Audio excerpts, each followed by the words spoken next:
बाकी अनेक मतभेद असतील माझे अजित पवारांबद्दल,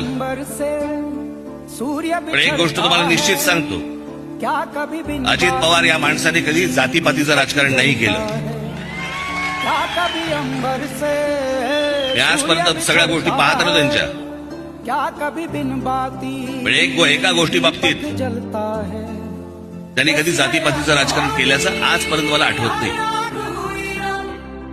छोड़ गया जो तू कैसे जिएंगे हम, तू ही किनारा तू ही सहारा तू जग सारा, तू ही हमारा सूरज तू ही तारा.